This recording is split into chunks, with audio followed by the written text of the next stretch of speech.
Hello, everyone. Welcome to Magruder Mental Health Moment, sponsored by Magruder Action Organization Incorporated. I'm your host, Kevin Cartwright, and thank you all for joining us. We have a great segment for you today. What makes this segment great is that this is our very first live podcast recording, and we're happy to have you all along for the ride as we discuss all things mental health.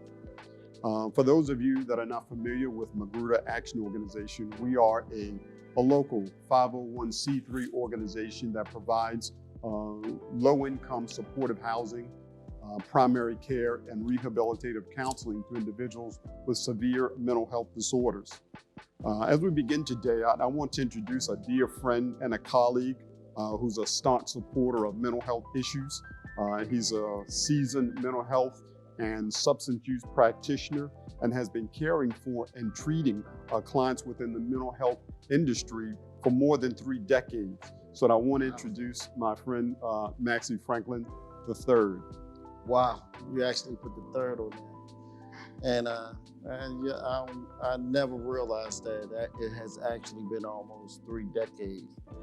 So I've been practicing substance use disorders, treatment, counseling, and I've been counseling people with or providing therapy with people that have mental health disorders for almost 29 years. Wow. Yeah, so it's been a long journey. I've worked in a lot of programs here in Baltimore City. I'm currently the director of Myrtle J. Scott Franklin Network, LLC, a program that's actually named after my mom. Outstanding. I'm sure she's proud. I hope so. Yes, indeed. Yep. Now I was doing some research, Max. Of course, we're going to be discussing, talking about mental health issues and related.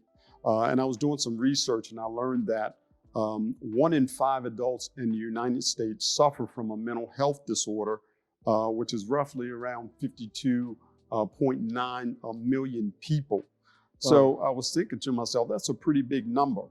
I'm sure there are a lot of people who have thought on, the topic of mental health, but don't particularly know how to navigate a discussion around that. Can you talk to us about what mental health is and why it's necessary that we give attention to it? Well, it's really hard to explain what mental health is. Because we actually talk about the symptoms that's connected or that's associated with the mental health disorder. And that's a large number of people that you just named. Let me start there. And a lot of those people, or that percentage of people, don't even know that they may be suffering or may be experiencing some type of mental health distress or disorder. The problem is that people tend to just look at the symptoms as just a normal everyday part of life. Actually, Americans, or actually people in general, are taught to ignore some of those symptoms. And generationally, through our families, we have explanations for those disorders or those symptoms. So for instance, if you have a son that is not able to function in school, always tardy, never want to participate in any family functions, and always want to be by himself, a lot of times family dismiss those issues or say that he's young, he's shy, he's antisocial. But in reality, the client or the child could be suffering from some disorder, but no one asks those questions. How you feeling? How you doing? And then at times people suffer from mental health disorders and experience symptoms and can't express or talk about or explain how they are feeling at the time that you ask that question. So in reality, it's kind of hard to say what a mental health disorder is, except for it's a chemical imbalance in the brain.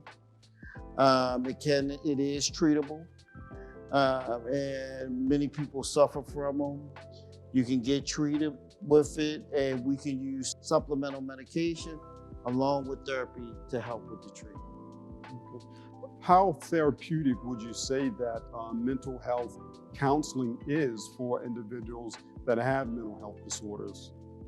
So, and you know what? I want to keep it as simple as possible because philosophically, the therapist or the psychiatrist is the person that is the expert on what's going on with you. But really, what how I look at mental health therapy is mental health therapy really is just an ear. It's a support system for someone that needs someone outside of that normal support system to talk to.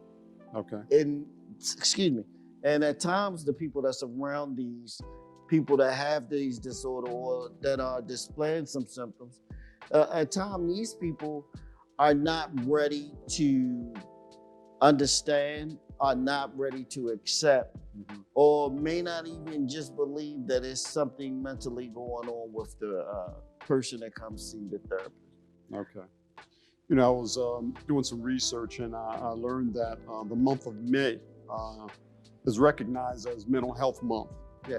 What does it mean? May is Mental Health Awareness Month. And even deeper, when I was in college, we used to talk about the cultural differences. And we would each month or each week, we picked a different culture and explain how another culture would look at that certain culture or those certain cultural practices as a disorder of mental health. When you look at the awareness or that month in general, it's really important because what it does is it heightens not only clinicians or give clinicians information or to celebrate clinicians. What it does is it's a time for us to educate people that have the least education about mental health disorders, and it helps us to reach an audience that usually wouldn't tune in or talk about mental health.